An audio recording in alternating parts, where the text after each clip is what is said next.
Hey, welcome in. Welcome to the Arrowhead Addict podcast. We are here coming to you live.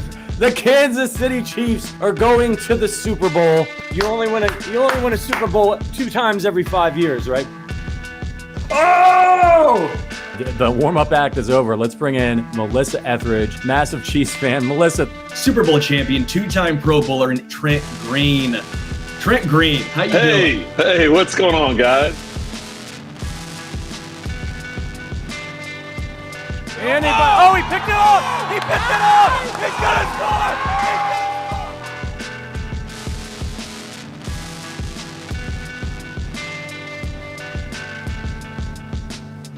And we'll see you next week. But until then, as always, go Chiefs.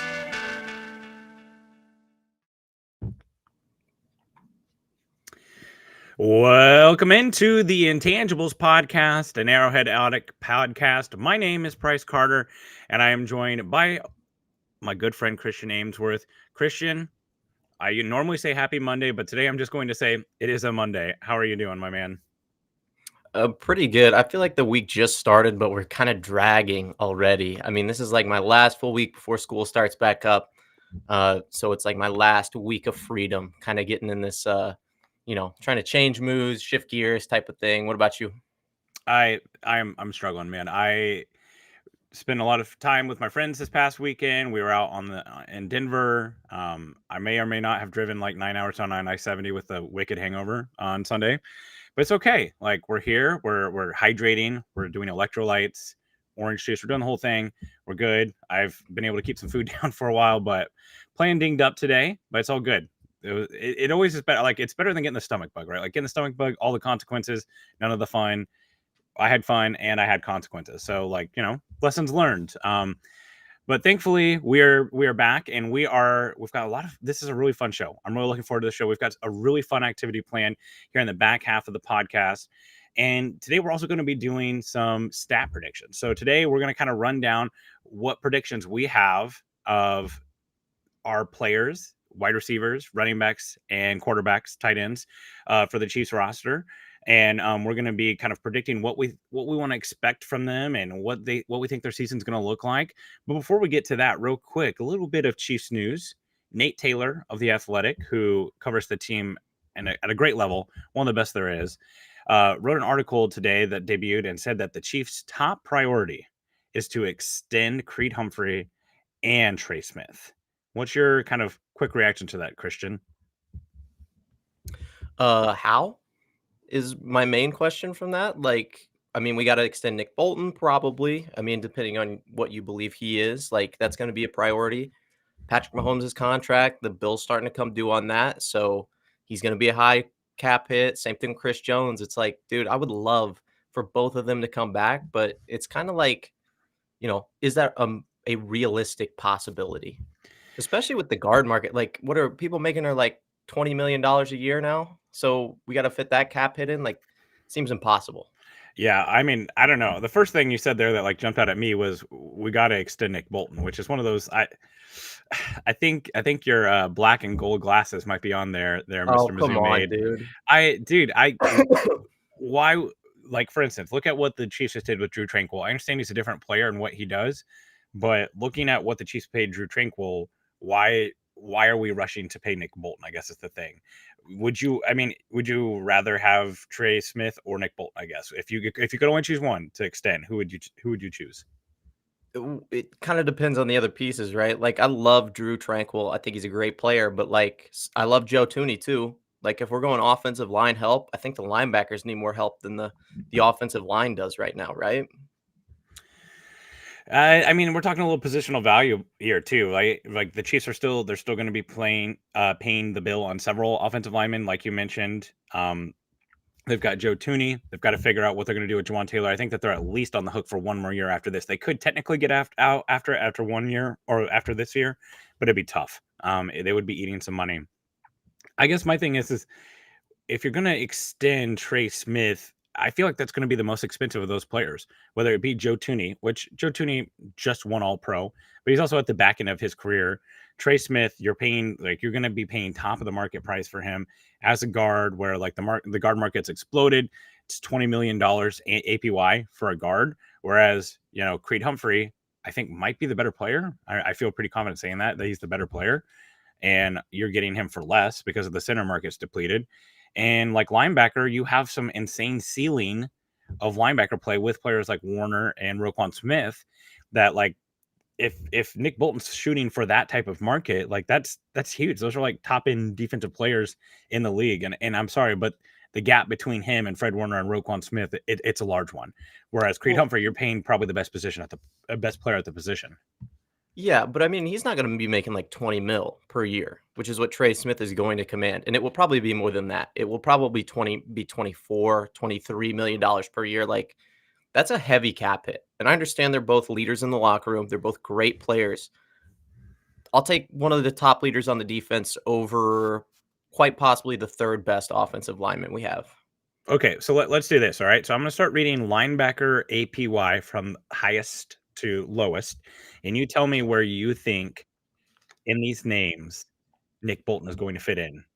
Roquan Smith, $20 million per year. Fred Warner, $19 million per year. Tremaine Edmonds, $18 million per year. A little bit of a gap here.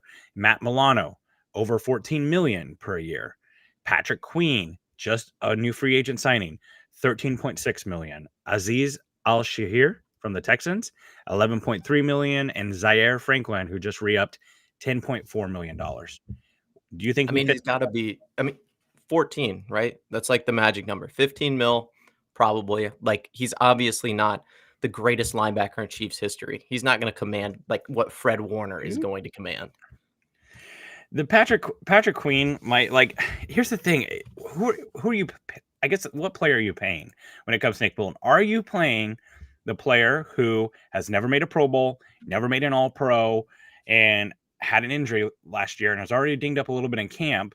Or are you paying the captain of the defense, of a defense that just had won a historic run to winning 2 Super Bowls, who made game-changing plays in one of the Super Bowls and could have been the MVP of that game, hypothetically? Like, because there's 2 Nick Boltons, right? If you're paying that, then like, yeah, I think like just under Roquan Smith and Roquan Smith and Fred Warner is where you're going.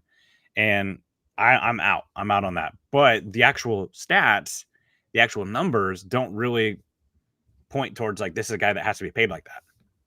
No, obviously not. I mean, he's not like a high-end top-level player at the position, but still, I mean, we watched that Super Bowl against the Eagles. Like, he's worth it. He's going to be worth it. Man, you're testing me. You're testing me on this. Come on, bro. To me, the right thing to do, you extend Creed Humphrey. You maybe go year by year or give a nice little like 2-year extension to Joe Thuney. So you're still keeping that strength of the interior. Trey Smith is going to be the most expensive player. You let him walk, and then you let Nick Bolton walk. And then you start planning to pay either Karlaftis and McDuffie or McDuffie, because like that's what's coming up on the horizon, right? Oh, yeah, for sure. So that's where I think it goes. I think the only way that they do it is if, like, you're planning to have Travis Kelce, he's out after 2 years. I could see that. But the Chris Jones contract is sitting there waiting in the wings, and that's going to be a big deal. And yes, the cap's going to go up. But the Chiefs still, we hope they have the wide receiver issue fixed. But next year, they don't have Hollywood Brown. They don't have Kadarius Toney, signed on the books. I think Justin Watson is done after this year, too, because they gave him a 2-year deal last year. So, that's 3 wide receivers that are already trying to fill. You're already trying to fill. And I know they have Rashee Rice and Xavier Worthy, but they've got to go somewhere there. These are the conversations that they have. And these contracts, they're not in a vacuum, right? Like, what they do this year is going to impact 2 years down the road and 3 years down the road. The Chiefs are still floating the bill on some of the big moves that they've made in the past. So they moved on from Orlando Brown 2 years ago, and they're still kind of dealing with the consequences of that with the Jawan Taylor contract and what they're doing at the offensive line position. So it'll be interesting to see what happens. I know lead insider for the NFL, Creed Humphrey or Pretty Ricky reported that Creed Humphrey is going to get be the highest paid center in football. I think that's deserving. I think like we said, that's a little bit more affordable position. And he also said Harrison Butker is probably going to get a new deal, which I have no problem with. That makes a ton of sense. As comparison, Frank Ragno's the top paid center in the league right now at $13.5 million. That's still less than Nick Bolton's going to get APY. So that's where I sit with that. It'll be interesting to see what happens. They have a nice deadline there working up to the regular season. I know Nick Bosa last year got extended like the day or two before the regular season opened up. So we've got a nice timetable for those players to get extended. Yeah. Okay, so here we go. We're going to do our stat predictions here real quick. So we're going to run down and just kind of, you do this thing like, okay, well, what would be a good season for Rashee Rice? What would be a good season for Hollywood Brown? And people are like, oh, 900 yards, 1,100 yards. Travis Kelce's going to get 1,000 again. He's going to get back on that streak. And Pacheco, he's going to pop receiving wise 500 yards for him. And then you like run down the list and you have Patrick Mahomes throwing for like 7,000 yards and 59 touchdowns, which if there's anyone who could, it might be him. But it's probably not realistic to predict that. So today we're going to be predicting like what we think these players are actually going to do and how it will impact Patrick Mahomes' stats. So we're going to run down the list and kind of go player by player and say how many yards we think and touchdowns for each one of these players. So we're going to start with Hollywood Brown. Christian, what do you have Hollywood Brown down for? So he's a tough player to predict, right? Because he only had one season over 1,000 yards, but he's coming into an offense where I think he's going to be our number one target. Like Travis Kelce's, I think, going to take a step back this year, not in talent wise, but just in production and how often he's on the field. I mean, he's been an Iron Man for the majority of his career, but last season kind of showed us he is immortal. He can be injured, and I think that's going to influence how many games he's going to play. So Marquise Brown, 1,200 yards, 7 touchdowns, and I think he plays a full season for the first time in, 3 years? But he's a solid player. He can play the X, he can play the Y, he can play the Z. He's everything you want in a Chiefs wide receiver. The yak ability's there. I just think, man, like 1,200 might even be a little bit low. I could really see him like exploding, having an insane amount of yards, insane amount of production. You continue to be a Hollywood Brown believer. Like with Hollywood Brown, if this is his big year, you get the props, you get the credit because you're going big on Hollywood Brown. I respect it. For me, when I was thinking about where I'm going to put Hollywood Brown stat wise, I went to Juju as far as what he did with the Chiefs for a couple of reasons. They're different players, like size wise, skill set wise. Hollywood Brown is more of a speed guy. He's more of an outside guy than Juju was, where like he was a power slot player for the Chiefs. But I think about how quickly they were able to pick up the offense as veterans, what roles they did, because like Juju was kind of a do-it-all receiver for the Chiefs as well. Like he did a lot of different things. It sounds like Hollywood Brown is kind of Jeremy Maclin-esque from like some people are just describing it as far as like what his role in the team is and where he's doing several things on the field, outside, inside versatility. The routes he's running, intermediate, deep, kind of running the whole route tree. For me, I ended up having Hollywood Brown at 930 yards and 5 touchdowns. So that is factoring in injuries, something also that Juju struggled with before he came to Kansas City. He missed a game due to concussion. And he also had several games where like, is he hurt? Is he not hurt? Like he kind of was playing through some stuff. So I would not expect Hollywood Brown to play a full season here, especially because this team, and this is true of all the people we're going to predict stats for, this team more than any other team knows that the regular season doesn't really matter that much. It's about the postseason. So they're going to low manage these guys. So I have them down for that, under 1,000 yards, but real close. There's also kind of like right where like Rashee Rice was this year, which I think they're going to be different players. But output-wise, that's what I see. That's wild to me, dude. Like Juju Smith-Schuster, completely different player. I think production-wise, you might be hitting it on the head where it's like, there's so many mouths to feed type of situation. But like, dude, he's clearly the most talented wide receiver on the roster, right? I mean, is that even in question at this point?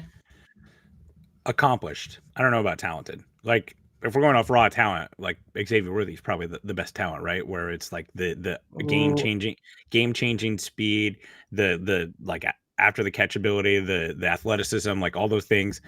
I know that there's some size concerns there, but like that's like, look at what Tyreek Hill has become off of having a skill set of game-changing speed. Like he developed into a route runner. He developed into a contested catch guy. He's done a lot of things that were development, but just pure raw talent. Like what Tyreek Hill had was game-changing speed. And like, to me, Hollywood Brown is close to that, but I'm not sure. He's definitely in like the 90th percentile. I think we could say that, right? Like, so he's really, really fast. He's got kind of the same skill set as Worthy. I just think he has more experience, like, and that's what's going to keep him on the field. That's what's going to give him, all the production he's going to have. And Mahomes, like, we watched the receivers last year. Like, reliable is a word we could have used to describe one Chiefs wide receiver, and it was Rashee Rice, and it was I mean, you could fight me on it, and I'd probably roll over. Like, so Xavier Worthy, Rashee Rice, kind of unknowns, but Hollywood Brown, man, like reliable, young, fast. Like, I don't want to say Tyreek Hill because he's about 80 pounds lighter than Tyreek Hill, it looks like. But, dude, same level of production I could absolutely see. Slothy Style here with a super chat. Thank you for that super chat. Brings up a good point. 7,000 yards and 59 touchdowns. That's for being ranked number 4. We didn't bring that up that he was ranked number 4 on the NFL Top Players 100. We all know how ridiculous that is. The fact that like almost every like credentialed, reasonable media member on my Twitter was just like, this is a joke. Like, what are we doing here? Why? But yeah, we might be missing the mark here because like Patrick Mahomes' revenge tour. He's so petty, like, 7,000 yards, 59 touchdowns, write it in ink. As bitter as he's going to be about that. The best part is that he gets to, like, it would have been better if Lamar got ranked 1 again. They don't play the Dolphins this year, but like week 1, we're going to get some petty pat, and I'm ready for it. Okay, so let's move on to the next player, and that's Xavier Worthy, the rookie out of Texas. What do you have Worthy down for? Worthy is kind of a hit or miss first-year potential prospect for me because, I mean, he had some production at Tennessee. He has the elite speed that you talked about. Texas, excuse me. Same colors at least. Orange. They're orange, yeah. Yeah. No, like, he's somebody that I think the Chiefs brought in to kind of mimic what they thought McCole Hardman could be his rookie year, where it's like, hey, if we don't have Tyreek Hill, like, at least we have somebody that can stretch the field and make plays. Like, Xavier Worthy is that and then some.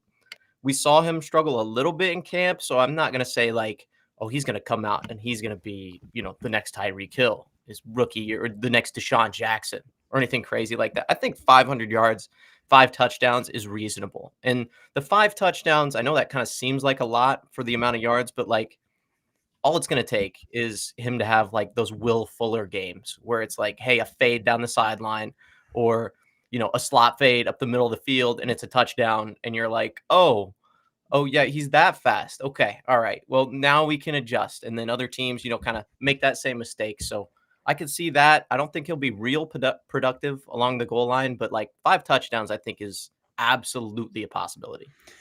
Yeah, the weird thing about Worthy is the way he was used at Texas was a ton of manufactured touches. That's not really something that they've showed with Worthy at all in camp this year, at least from what I've seen. That doesn't mean that they're not going to use him in that role. That probably is more of a Nick Bolton, or not Nick Bolton. I don't know why I said Nick Bolton. Rashee Rice thing, where that's something that they used him well for, and his body size kind of like fits that role more. Worthy is the hardest one to predict because, like, you're right, like 4 plays could be the difference here, right? Like a slant that he takes to the house on their own 20-yard line, like that's like 60 yards right there, 80 yards, excuse me. So like that's this thing is that like 3 or 4 plays can be the difference in him having 100, 150 extra yards. I will say, like, he's looked good in camp. There's a lot of encouraging signs, but when the pads came on, there was a learning curve there when receivers or defensive backs can get their hands on him. That seems to be a little bit more indicative of what he's going to come out as a rookie. But I do think that Andy Reid's going to set him up for success. So for Xavier Worthy, I have him at 680 yards and 4 touchdowns. So we're pretty looking at the same way. We both went to we went with the McCole Hardman comp a little bit, rookie year McCole Hardman. I think that makes a lot of sense, especially because they have speed on both sides. They had Hill and Worthy back then. And yeah, like Slothy points us out too here that like he's going to either have like 700 yards and 2 touchdowns or like 1,400 yards and 1,200 touchdowns. Like it could really pop too. The only thing I'll say is like, I would be shocked if he has a really big season his rookie year just because of the amount of mouths to feed in the offense. But I'm not going to rule it out just because of the elite speed down the field. Okay, moving on. Rashee Rice. This is a little bit like suspension, not suspension. I have him at 1,021 yards and 8 touchdowns. I'm very in on Rashee Rice having a big year because I don't think that he's going to get suspended this year. And I think he is going to be the biggest benefactor of space. I had a hard time because like should I do like 1,200 yards and really go edgy? But because of the mouths to feed here, I think like him getting 1,000 yards would actually be a bigger accomplishment this year than last year because last year he was force-fed the ball. Oh, yeah, for sure. How many yards did you say? 1,021? Yeah. Okay, 102. you got real Dude, specific with it. I did because I didn't want to do just like 650, 850, 900. Like I want to just do like odds and ends, right? So like we're coming to a very exact number. All right, I'll tell you what, if he hits that, I will Venmo you $100. If he gets that by the end of the season and you hit it on the head, I'm going to give you $100. That is just a wildly specific. Easy money. Easy money. Okay. All right. Well, Yeah. I have Rashee Rice for 1,000 yards. I went, apparently Price doesn't like it, but I got 1,000 yards and 5 touchdowns. Like, he's obviously, like Price said, he's the biggest benefactor of this. Like, space, beating zone, that's his thing. He's like the Travis Kelce that's on the outside. That's his entire role. He's a big slot. They're going to manufacture some production for him, as they always have. And I think Xavier Worthy might take some of those reps from him, but we saw how good he was last year, and he's obviously going to get better. I mean, second year, he's been working all off season. Like, dude, 1,000-yard season, 5 touchdowns, easy. It seems like we're both pretty bullish on him. And I mean, again, the suspension is just the big thing here, right? Like if he's suspended, then this is all subject to change and will impact some of the other players' numbers. At this point, I lean toward he's not getting suspended. That can change, but some people I really trust really don't seem to think that he's going to. They're waiting for that legal process to play out, and he appears to be dragging that out as much as possible in the legal system. All right, let's move on. A little bit lesser player, Justin Watson. He had a big year last year for him. What do you got down for Justin Watson? Justin Watson is kind of one of these guys that I think is going to get pushed to the back burner. You have Travis Kelce, you have Noah Gray, you have Jared Wiley. Those are just the tight ends. Those guys are all going to get touches. They're all going to be on the field for big portions of the season. So then you have the new additions like Xavier Worthy and Hollywood Brown. Like, it's just so tough for a wide receiver with his skill set to make it in an Andy Reid offense. And I think he did a really good job last year and the year before of being that third down, like throw it up and just have him go get it, like third and Watson type of player. And that's fine. That's good. I mean, there are a lot of players I loved in the draft that could have done that exact same role. They went with Jared Wiley. Like, I could see his production kind of drop off here. I have him at 200 yards. I think that's being a little generous. I think he had 291, if I remember correctly, last year. So not an insane amount of production from him, but still like a reliable guy that Mahomes can throw to on third downs. No touchdowns here. I don't see him getting a lot of red zone work anyway, but like, I mean, catching fade balls down the side, catching a corner route, like toe tapping, get the first down, get off the field type of player.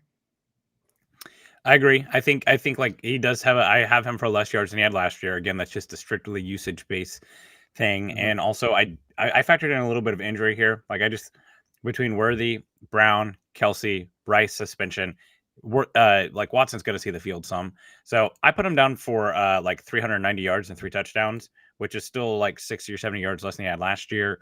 I still think he factors in here. He's been pretty good at just like finding the empty space in the end zone. So 3 touchdowns, but yeah, I agree. Kind of just a role player.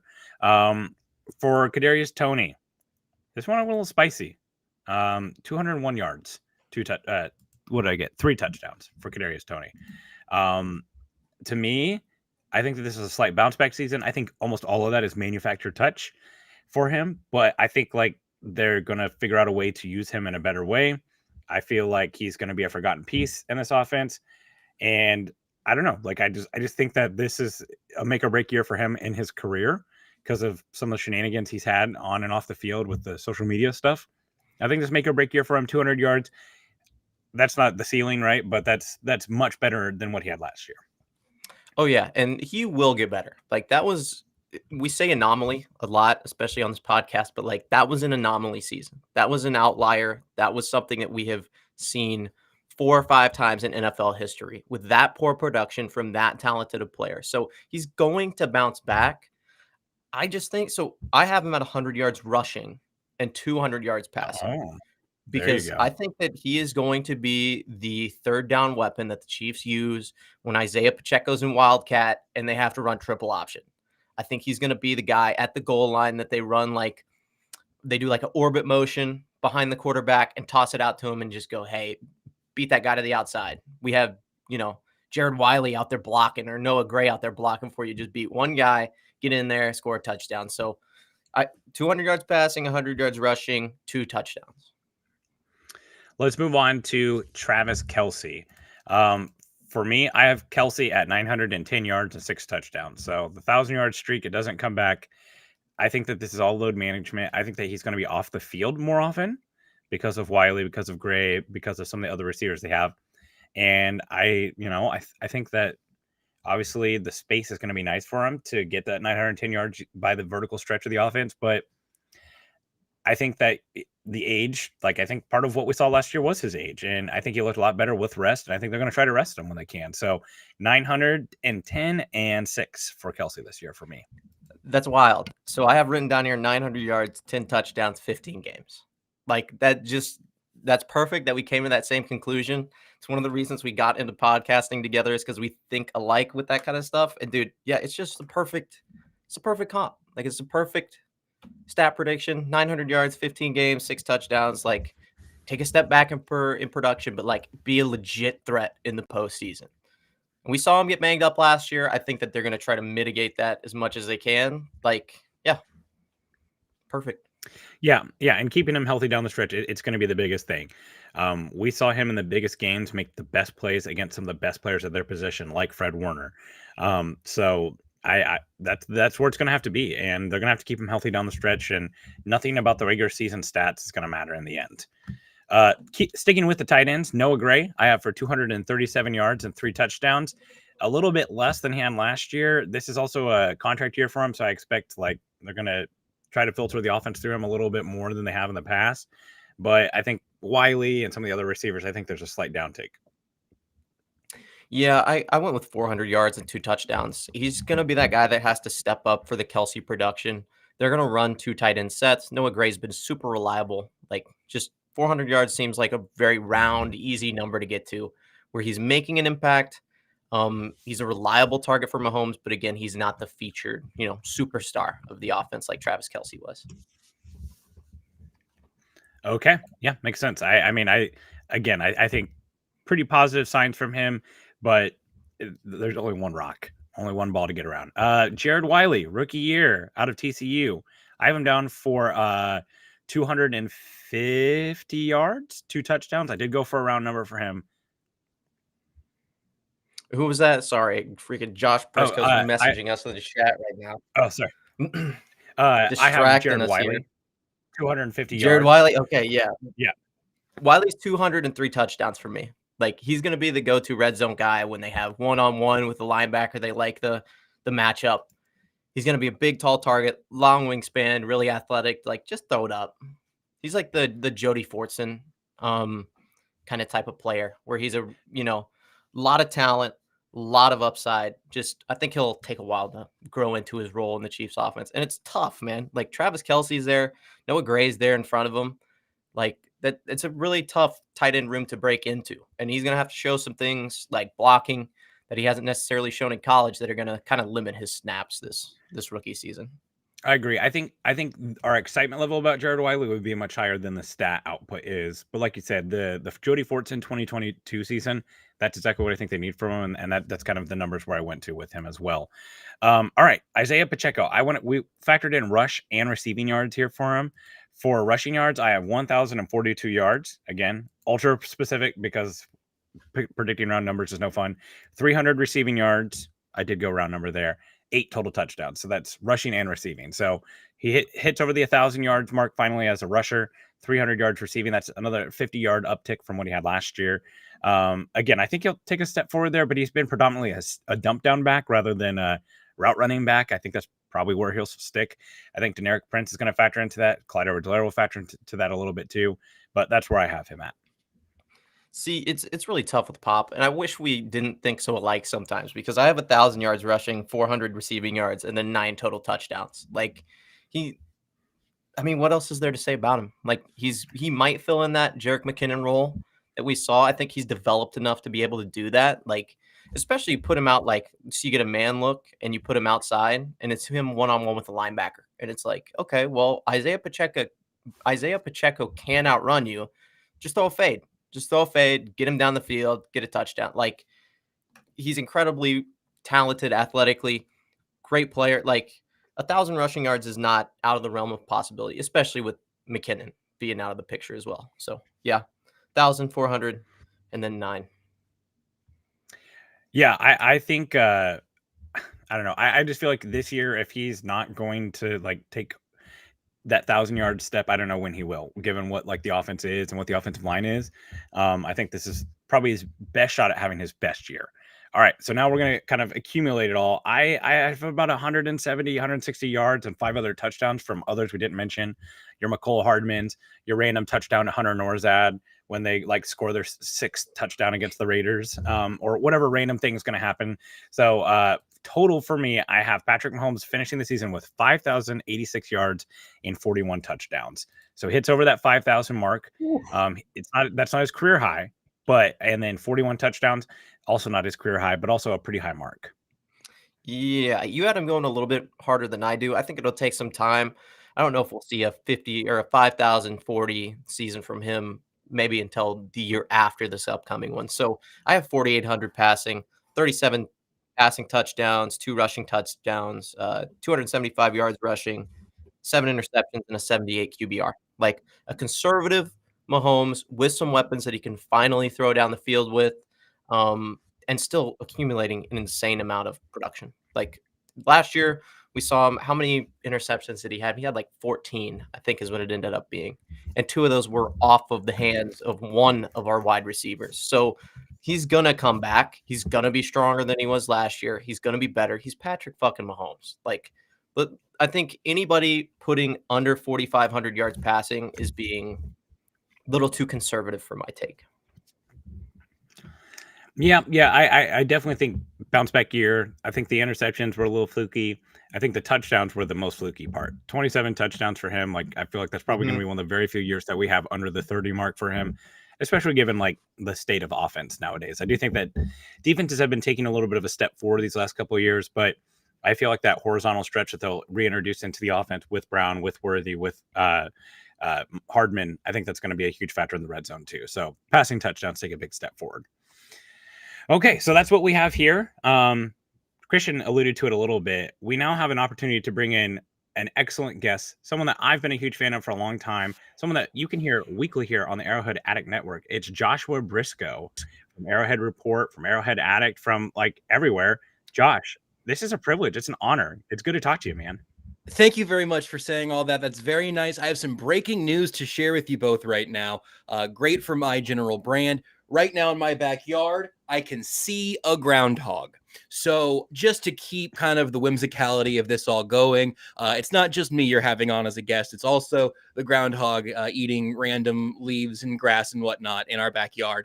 So I'm having a great day. And to be honest, that meant I was having a great day before joining both of you. But now it's only gotten better. So thank you for having me for what should be an appropriately unhinged segment for us all to share in. 2 things, 2 takeaways. First off, disappointed it's not a possum for the brand. Sorry. It's light out, dude. I don't know what to tell you. And also, you were the person who like helped me learn what the term monochromatic meant when it comes to like pandas, raccoons, those are things. So not a trash panda. We tried. You've got it on. You've got the brand right there. And then also, my heart fluttered for a little bit because I got my phone on Do Not Disturb, not looking at it right now. Like I was like, oh my God, they extended Nick Bolton. We're gonna have to do the dialogue right now. We're gonna have to do it right here, right now. If that would have been the breaking news, I think I could have made one phone call and then continue to let you guys watch me unravel. But it's funny you should say that because I've got something along those lines for us to all talk about here today. But seriously, it's good to see you guys. Good to talk to you both, and I appreciate the many years of bonkers audio that you have consumed, that I have produced, and I'm really happy to be doing it here with you guys, even joining Adam every once in a while in Sterling's place on Wednesday. I also do, as you mentioned, do the Tuesday show with Sterling here on AA Now, and let me just say I'm really happy to be here with both of you. Yeah, well, you're like the only person that's happy to be a part of AA. So congrats. Okay. Yeah, we appreciate you being on, man. Absolutely. We guys. have a really unique show, really unique opportunity here. So here's what we're going to do. Okay.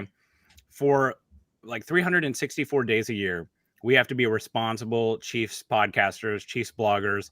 We have to say reasonable things on the internet because the people, they'll come for us. The pitchforks, the torches, the replies, the comments, the quote tweets. We've got to worry about it all.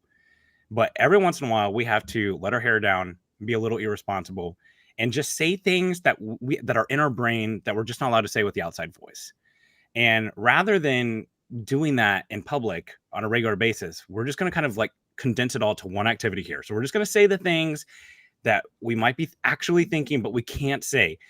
But the only thing is that you can't hold us responsible for these things, okay? Because we don't actually think them. We just might think them, okay? So this is the Chiefs Take Purge.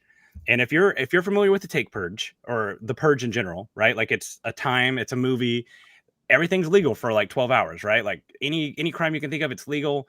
We're just going to say the things that we might actually not believe, but kind of believe, but you can't hold us responsible for it. So like you can't go to jail because you killed someone during the purge, which, hey, good news, no murder going on here. Okay. We're just really bad takes. Okay. So these are the hottest, the flaming hottest takes. But if you talk to me afterward. Whoa, hey, there is breaking news, guys. Sorry about that. Not Creed, but Harrison Butker. Ian Rappaport just tweeted that the Chiefs and Butker have agreed to make him the highest paid kicker in the NFL.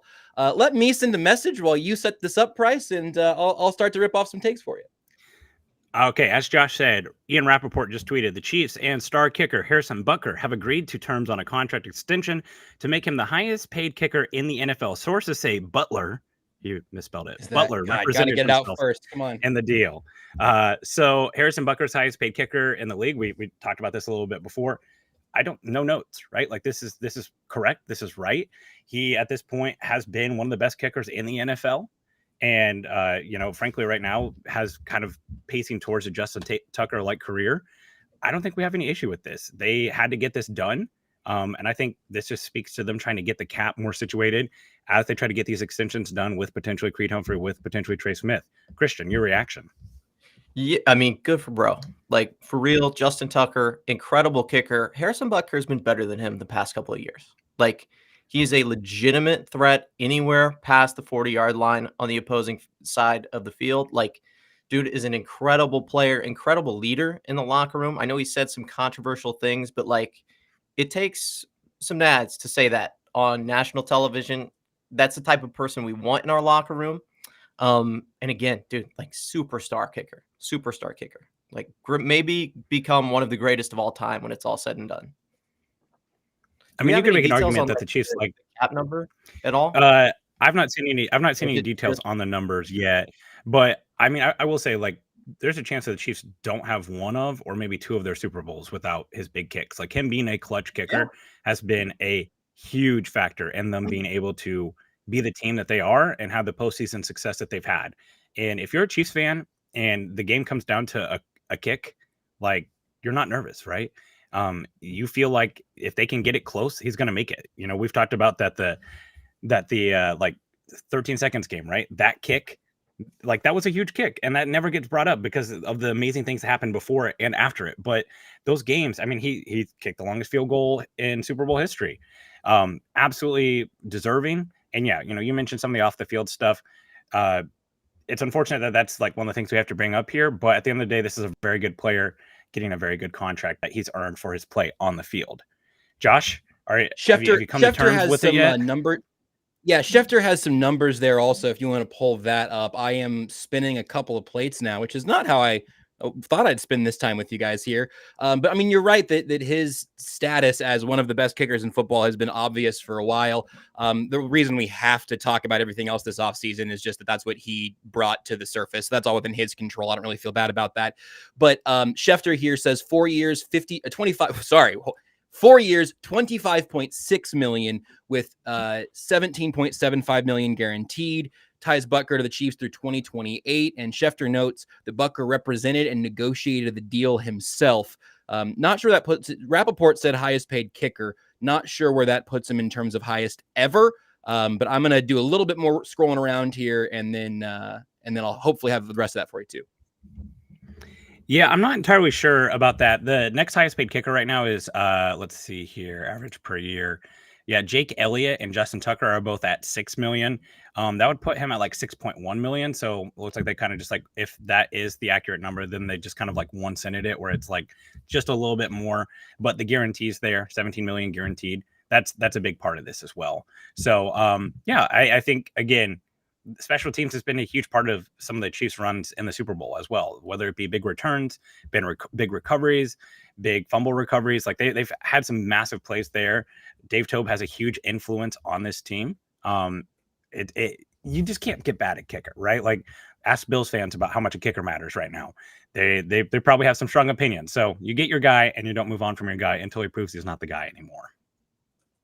So do you think the value of the kicking position is going to go down now that the kickoff rules have changed? Or do you think that like this signing is going to stand the test of time? Because I could really see them starting to transition the kickoff. I mean, it was never really the reason you got a kicker anyway, but like I could see that impacting sort of the value of this contract where they go, listen, we know you're the best kicker in the league.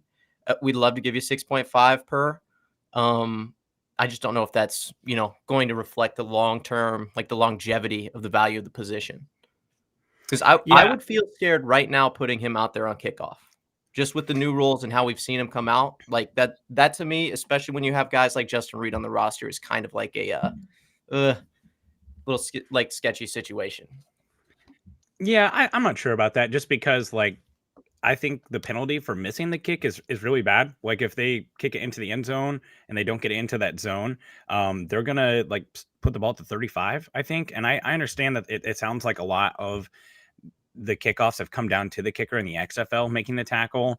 So I do kind of understand the dialogue there with Justin Reed. Also, Justin Reed like has a quad injury, so kicking might be something that they're be a little careful with. And yeah, like if Butker gets hurt, we've seen the consequences of that, right? Like that was what the beginning of 2022 looked like, and it was rough with some of those other guys. So keeping him healthy is going to be a priority, but I do think that they will probably continue to run him at the kick spot. And I think like kickers are kind of one of those things where like you when you have one, you pay one at the top, or you either have the guy or you don't, Yeah. Joe brought up a pretty good point here where he said, like, what does this do to the cap? Do we save money?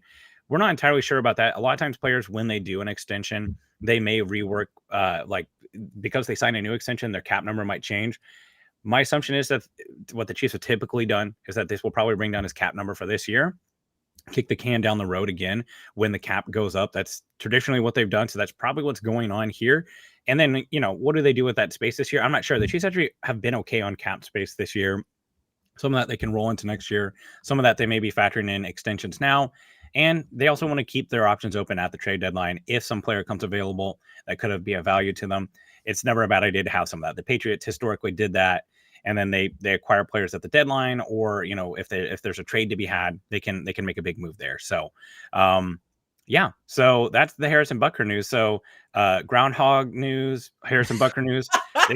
This is all leading up to a perfect Joshua Brisco segment here. No kidding. Yeah, we got a little. Now, you guys, I don't know if you've had a lot of breaking news while you guys were doing the show, but if you haven't, now you know what that feels like, and it sometimes feels great because it's like we're already live, we're here to go talking about the news, and sometimes it feels terrible because you're like, oh no, I need to do 3 more things here, and we had a whole show planned. But that's the beauty of live audio, baby. Yeah. It just goes that way sometimes.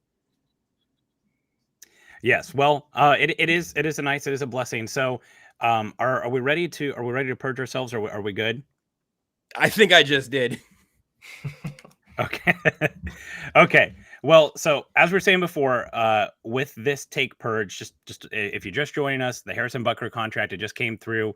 The details, Adam Schefter and Ian Rappaport have put those out. Let me read those one more time, just in case you're finding this out for the first time. Harrison Butker and the Chiefs have agreed to a 4-year extension worth $25.56 million. That includes $17.75 million guaranteed per sources. This deal ties Butker to Kansas City through the 2028 season.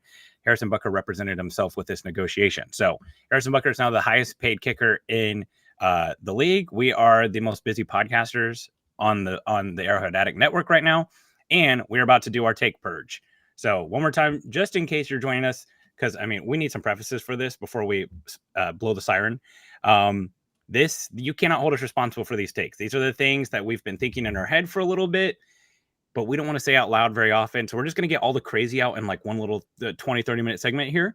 And then we'll never talk about it again. So if you come up to me afterwards and ask me all these things, I'll just be like, I have no idea what you're talking about. You can't hold me responsible for that. Okay. All right. So let's get this going here. Okay. So this marks the beginning of the first annual Chiefs Take Purge.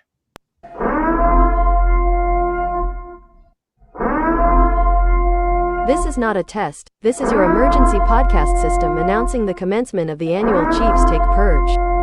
All takes, including things you don't actually believe, will be legal during this segment. No players, coaches, or media members of any kind will be granted immunity. All rational thought, logic, and professional credibility will be suspended. The Arrowhead Addict Podcast Network thanks you for your cooperation. May our take God Skip Bayless be with you all. Okay, with that, we may now purge ourselves. May our take God Skip Bayless be with us. Who would like to go first? Who has something that they would like to say out loud? Dude, I got it, man. I've been trying to get this off my chest for a while, and this is the perfect time to do it.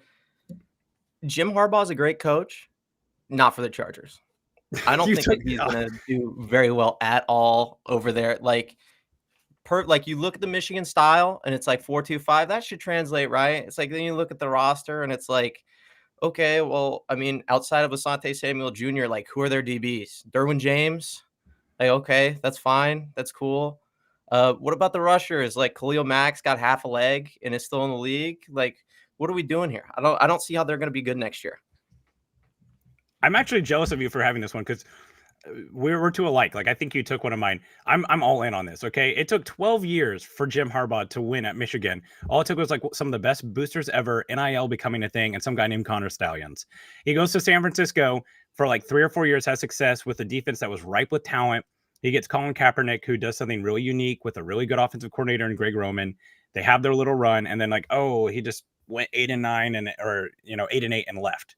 Like, people forget that part of that was on him as well. Yeah, like we're gonna beat the Chiefs by running the ball. When has that ever worked? I'm kind of out on it as well. Justin Herbert's already injured, and also Jim Harbaugh's just the weirdest dude. Like, have you heard some of the things he does? Like, wears cleats on the field. He talks about chickens being scared birds and how he won't eat. Oh no, actually, he used to not eat chickens, but now he does because he has chickens, so now he eats them. But like, he won't eat them because they're a scared bird. I'm out. He's putting players recruiting ranking next to their name in the locker. All-time cheesy stuff. I don't think that works anymore in today's modern NFL. I'm out on Jim Harbaugh being a good coach in Los Angeles. I just don't see it working. I feel like I need a purge that I disagree with both of you there pretty strongly. That was not one of mine that was up and running right now. And I don't think we're going to see it in 2024 because I do think the roster has issues right now. Herbert being hurt now definitely pokes a little bit of a hole in that balloon. But maybe my hey, don't hold me to this take is that within the next 4 years, the Chargers are going to be the only other team in the AFC West who matters because they do have the quarterback while the other two teams, Chiefs notwithstanding, obviously, the other two teams have no idea where they're even pointing right now directionally. I'm not buying Sean Payton. I'm not buying Bo Nix. The Raiders right now I actually think might be my second team in the division for this season. Maybe I've got an AFC West purge here for you before I get chiefy. But I think the Raiders are in a better spot this season, but the Chargers are in the second best spot in the AFC West for the long haul. Listen, I know it took Harbaugh a long time to make Michigan good and to actually be championship caliber that way, but you mentioned what happened in San Francisco. That team had been in purgatory, guys. We were talking about what was the order of Jim Tom Sula and the rest of the merry band of struggling head coaches that went their way through San Francisco. Harbaugh kind of straightened that thing out, and that was immediately a contending team. So I actually am buying Harbaugh in LA, just probably not really this year. If I'm going to give you credit for a good point, it's the fact that he has been a big quarterback guy. And it helps when you have Andrew Luck, and then you have like a 5-star all-time recruit out of IMG Academy and JJ McCarthy, and now he's Justin Herbert. So historically, when he has the quarterback right, he's done well. So we'll see. Okay, my next one. This one I've been really wanting to say, Xavier Worthy's not that fast. He's just not. Okay, I've watched the tape. I've looked at him. He gets run down from behind. He's not that fast. He's fat. Obviously, he's way faster than any normal person. I'm not going to beat him in a foot race, but he's not 4.21 fast. I see him get run down from behind. When I watch him on the field, he just doesn't look that fast. Like Tyreek Hill, when you watch him fast, you just see speed. Like you just look at him and the acceleration is there. Xavier Worthy, not that fast. I love that. That's a great, crazy thing to say. I don't know. I don't know. I just like I see the clips in camp and he looks good, but like even in some of the camp clips, like he's getting chased down from behind. Maybe he's deaccelerating, not that fast. I just don't see 4.21 when I watch him play. I've been watching a lot of Olympics also. It's like I know what fast looks like now, and that guy's not it. I think that's an awesome take. Yeah, for me, who like ran a 15-minute 100-meter dash in high school because they had an empty slot while I was throwing shot put and discus, not that fast. Awesome, that's fantastic. All right, you want my chiefy one? You want my chiefy sledgehammer here?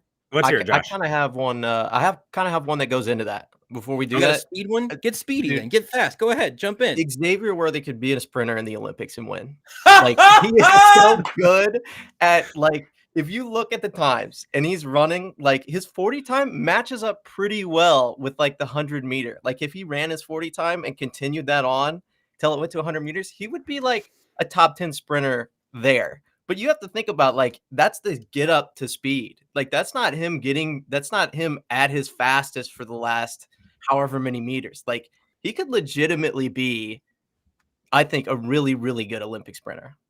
I think so because like he's not a very fast NFL player. So if he was like an Olympic sprinter, it's the pads. It's the pads. The pads weigh like half of his body weight. So like when you put him on, you know, he just slows down. Because the 40-yard dash, he looked fast there, but I don't know. I just to me it doesn't look like Tyreek Hill fast. I don't know. We'll see. I love that clash of takes. That's awesome. Okay, Josh, let's hear yours. The only 2021 draft pick getting an extension is Creed Humphrey, and the Chiefs will be proven right in that decision. That obviously leaves out two names you've already mentioned in this show and two names who have gotten a ton of love throughout their excellent rookie contract campaigns in Kansas City, have gotten a lot of love through winning Super Bowls. But that leaves out Trey Smith and Nick Bolton. I am saying unrelated to Butker getting paid today. I was assuming that was going to happen this offseason as well. But evidenced by the fact that if you go to ChiefsOnSI.com right now, you're going to see a story written by Joshua Brisco that went live during the show. That's weird. It's like 500 words. When did that happen? I was expecting that to happen. Independently of Butker, Creed Humphrey is both the most elite player of his position group of those three guys, and he's by far the best value. The way that the guard market has evolved over the last several years, I'm a big Trey Smith fan, so I don't want this to ever come through as me being haterific there, but as you've seen the guard market climb and climb and climb, some of it due to the fact that we're just doing like simple numbers here. You've got 32 teams in the NFL, one starting center for each team, two starting guards. You got 64 starting guards, and a lot of teams are going to have to dip into the utility of all of that. So I understand why the guard market has boomed the way that it has. But if you're going to give me an opportunity to get Creed Humphrey at a value, which I'm thinking 14, 15 million seems to be kind of the ballpark where people are at right now, if memory serves. You're talking about that range for Creed as opposed to something that starts with a 2 for Trey Smith. I'm going to go ahead and take Creed Humphrey, who is, again, maybe the best center in football. Trey Smith, excellent player, not the best guard on his own team right now. Certainly for what the Chiefs generally like to do. I know Trey Smith is a mauler. I know he is physical. I know he is nasty. Some team, he feels like a Titan. Maybe I'm just doing like Tennessee connection to college or whatever, but some team is going to pay Trey Smith a lot of money, and he's going to be a really good football player, and they're not going to regret that for a minute. But they're also not going to have money to spend in more valuable positions. When you have a player like Patrick Mahomes, your budget gets changed every single year because you know you have the most difficult, most valuable thing in the sport behind you. That's set and settled. It's one of the reasons I'm a little bullish on the Chargers. I know they have the right quarterback if he can stay healthy. But with Nick Bolton, there's just not a world in which paying him what it seems like he's pushing for is going to make sense. Getting into the upper teens to be the Mike linebacker of this team. I know Spags loves him, They did extend Drew Tranquil for multiple years. It's a 3-year deal with 2 that are like really, really real this year and next year. There is actually a contingency plan for a post-Nick Bolton world, as Drew Tranquil, in his first year in this defense, kept their head above water when Bolton was out last year. In fact, not just their head above water. The defense was almost identical, essentially. Seth Kaiser did a whole thing on this over on his newsletter a couple of weeks ago. Really good reading if you haven't checked it out. I think Creed's the only one in Purge territory here. Creed Humphrey is the only one to get the deal out of that class. Noah Gray could get another 1-year deal and kind of tack it on. But in terms of the big contract extensions, I'm only giving it to Creed. The Chiefs will only give it to Creed. And in 5 years, it's going to be obvious that was the right thing to do. I think Christian's going to have the biggest issue with this. Dude, I can't do it. I'm a Mizzou alum. I can't go with you on that. All of you are. Every Nick Bolton fan is a Mizzou. Yeah, I think that's says because something. we see how good he is. It's true. You guys Yeah, we saw how can't good see he it. was in college, and it was like, man, think about how good he'll be in the next level up from the NFL. He gets better every time. He's a good football player, Christian. He's a good middle linebacker, but he's essentially Drew Tranquil, and he's going to ask for twice the money. He's that pretty girl in high school that takes off her glasses and is like, oh my God, she's drop dead gorgeous. She puts them back on. Ooh, stay away. Like, as soon as Christian, he that's a goes to another scouting team, issue, man. you That's a guys are gonna scouting be- issue. Oh my God. No, he's a stud. He's going to get an extra contract. I don't know if it'll be like 17, 18 million. That might be a little rich, but like 15, perfect. Why did the defense not get worse when he was hurt last year? Because we had Drew Tranquil and Willie Gay and Leo Chanel. Yeah. Depth. Right. We Like, don't have depth yeah. right now. Willie Gay is gone. Like Leo Chanel's still Willie on Gay the went team. for He'll like probably $3 get better. million. They let Willie Gay walk. Yeah. That was a Yeah, I choice know. too. I would have happily paid Willie Gay $3 million, whatever it was. But Okay. All right. where I'm at, hot So, take for you. Okay. It was. It was a hot take. I believe it. I believe it. All right. My next one. Jared Wiley might actually be Lizon Agaib. He might be the next tight end prince that was promised to us. Okay. Jared Wiley will be the third highest career receiving yards in Chiefs history. It's Travis Kelce 1, Tony Gonzalez 2, and then Jared Wiley. Okay. Here's my backing up. Here's my backup evidence. First off, aura. Okay. Great hair, good style. He dresses like it's happening. His girlfriend's pretty attractive too. Number He 12 wears for a tight end? Number Yeah, 12 for a tight end? It's in. The kids, they like it. They like the kids weird like it. number. You're right. The kids like kid- it. All right, I'm back. Well, yeah, we're back. Like generational gap. Okay, like this is a Gen Z tight end. Okay, he's got like great Instagram presence. I'm all in. Okay, like the Chiefs, they just know how to do this, right? Like Travis Kelce, he used to have like a dating show. He used to have like the weird hair and the earrings. Like this is the next evolution. Okay, he is the one who's promised. Okay, and I can't help that I feel this way. I just when I see him, I see like the next greatest tight end in Chiefs history. So it's just how it is. You guys were talking about Jody Fortson earlier as I had just joined into the call, and I almost started just like bullying Richard to just let me in because I love the Jody Fortson comp. I love the Jody Fortson. I'm very enamored with Jared Wiley. I would like to purge with you on this one. You have my sword price. I'm totally in on that. He's what we wanted Jody Fortson to be, which is historically one of the best tight ends of all time. Which I mean, exactly, which is what we all expected Jody Fortson to be. Yeah, and I mean, it's from I've seen the reports from Dolphins camp. It's finally going to work. It's finally going to happen. God, I hope it does. Honestly, this is the year. This is the year. Okay, Christian, purge yourself. All right.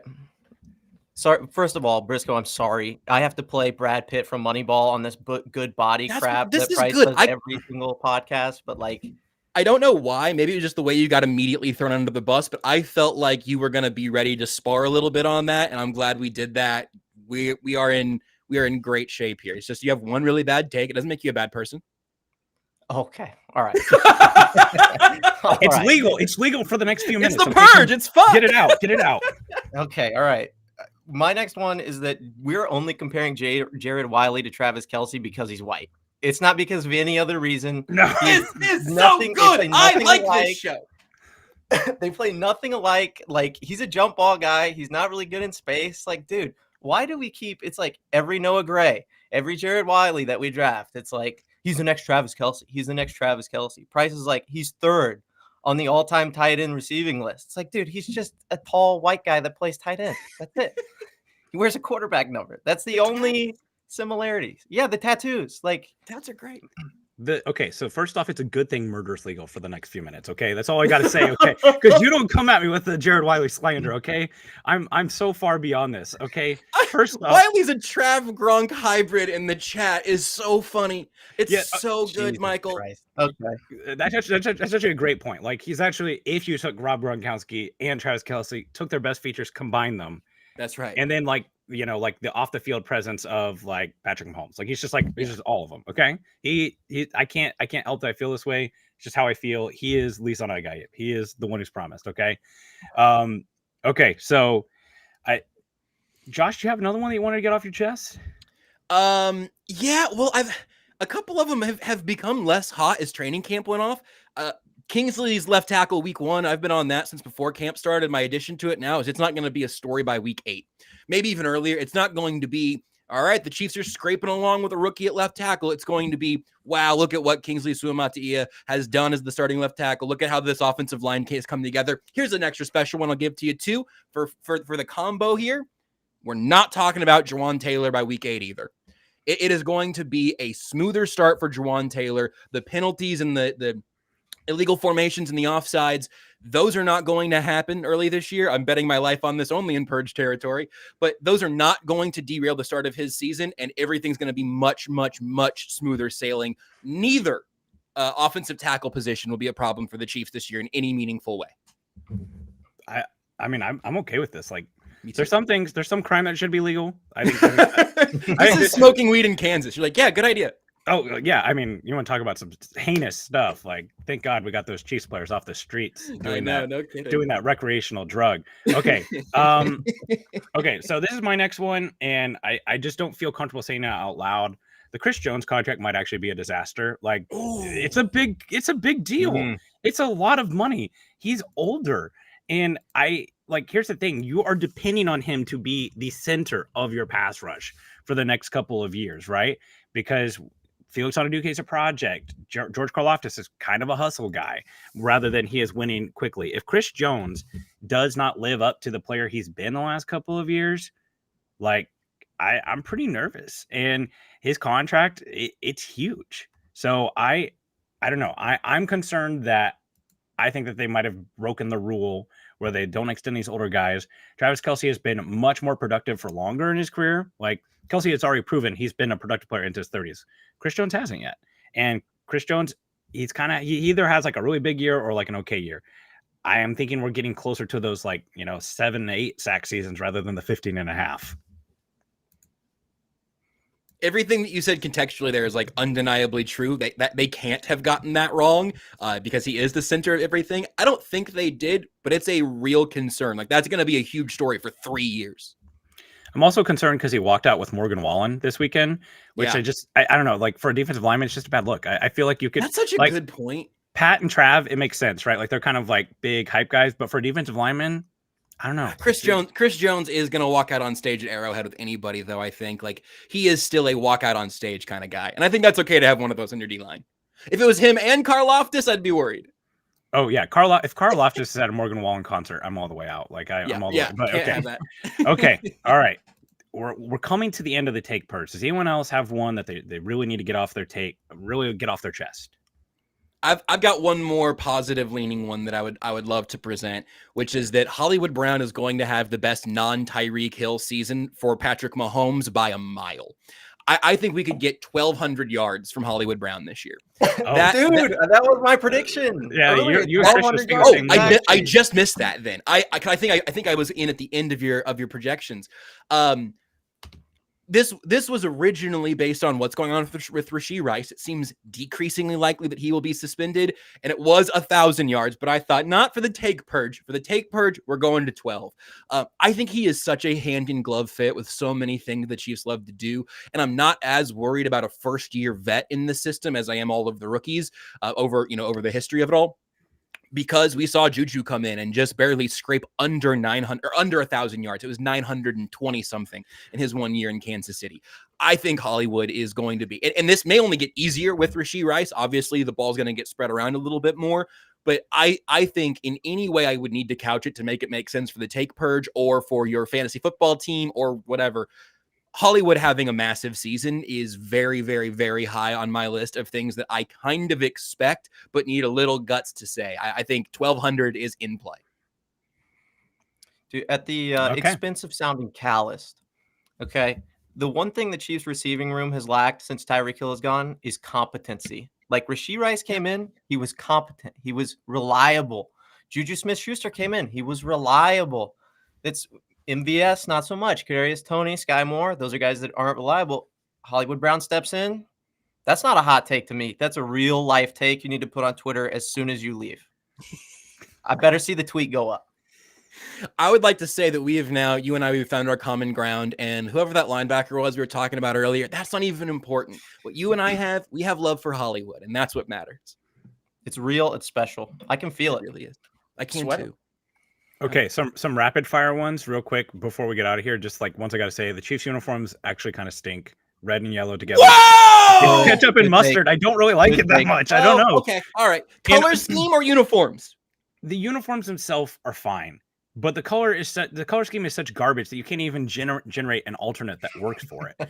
That part is true. There's no alternate. There's no alternate. Like this color around us right here, you cannot flip those. If this was yellow on red or red on yellow, it would not. No one would be watching. Yellow on red looks awful. When people add black, it looks awful. Whenever they try to do a whiteout one, it's awful. It's like it's in the only construction that it can be. It's ketchup and mustard. It's McDonald's, and we only love it because it's our team. Also, like. I really don't care where the Chiefs play at this point. I used to care, but now I don't. They can play in Kansas or Missouri. Just please stay here in Kansas City. And honestly, I think like a new stadium would be kind of dope, especially if it was inside. So I don't. Also on my list. I don't really care at this point. People have spoken, and that's their opinion. Purge. Yeah, and I'm trying to think of like one more like rapid fire ones. Oh yeah, the Chiefs didn't actually miss Eric Bieniemy last year. The offense just stunk and had bad players. And it doesn't really matter who the offensive coordinator is because Andy Reid's here. Anyone else have rapid fire like just like bang bang bang ones? My last two that I had still were they're getting a spaceship in Kansas. Just start dealing with that now. And it'll be better for everybody. And it's probably what the Chiefs have wanted this whole time. I'm saying that in Purge territory. And this is the last year for Justin Reid, which stinks and is weird. And we're not talking about it, but I think that's almost certainly true. Tyrann Mathieu playing out the last year of the deal. I think anybody they expect to have in the long haul, they get done before the deal's up. And Justin Reid's not in that spot right now. Yeah, well, they have the next Ed Reed and Jaden Hicks already. So why would you extend Justin Reid? They've already got like a Hall of Fame safety. You think he's only going to be as good as Ed Reed? You're right. I was trying. I know it's the Purge, but we got to be reasonable. Christian, any rapid fire ones? Yeah, I've got a few, and they're really hot, so I want you to buckle up. Matt Nagy is the Midwest Nat Hackett, and he just has better PR. Like he was absolutely awful for the Bears. The only reason he's back is because Andy Reid and Patrick Mahomes like him. It's not because he was really good anywhere he's ever been. And then the Titans are going to be really, really good. Like I love what they're doing there. Like Ridley, Hopkins, Tyler Boyd, Tony Pollard. Levis is probably going to get better. Like they might be one of the top competitors against the Chiefs this year. And they stole L'Jarius Sneed from us. So, I mean, they could legitimately be like a top 3 sort of poking at the bear type of team this year for the Chiefs. Billy Jeans, Will Levis, he gets it done this year. Okay, there were some pretty. Can I put a cherry on top of one of those hot takes? Yes, Christian? let's hear it. Hey, Christian, I don't think you're wrong about future Chiefs head coach Matt Nagy. I just think it's an interesting option that you've made. Okay. All right. Okay. There's a real Purge take. It's years out, Mike Florio. Hey, Mike, not soon, Mike. It's going to be a little bit, but local reporter indicates Matt Nagy is waiting in the wings. Soon to come out. Damn it. Okay. All right. I think we are good. I think we have purged here. This now concludes the Chiefs Take Purge. We offer these awful takes to the blessed take God, Skip Bayless. Long may he remain unemployed.